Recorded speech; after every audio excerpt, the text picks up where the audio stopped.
And we're back to HTML Canvas. Let me show you the scale transformation. It's an easy method that we can use. We just define a square. I'll make it square size 50. It's our usual canvas that I use for all of my canvas tutorials. So 400 times 400. I just give it a stroke.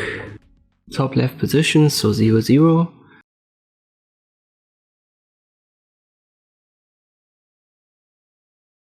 And then I use the square size for width and height.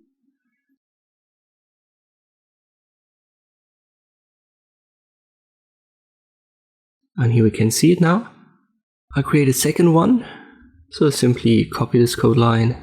It's positioned exactly on top of the first. So it just makes our stroke a little bit thicker.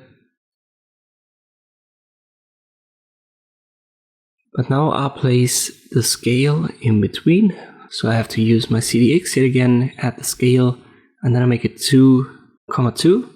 And here you can see it now. It's in the same position, but it has twice the square size. But if I adjust the position to 10, 10, you can see that the scale also affects the position and makes it 20, 20 for the second one. So when it's 0, 0, obviously 0 times 2 is still 0. When you now have 5, 5, it will be 10, 10 for the first and 50, 50 for the second one.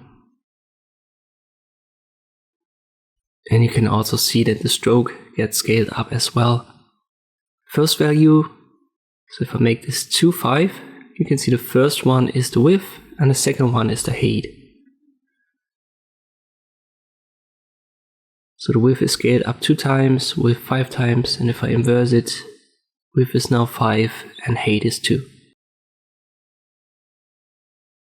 And that's all there is to the scale transformation in HTML Canvas. I hope this video was helpful, thank you for watching, and I'll see you next time.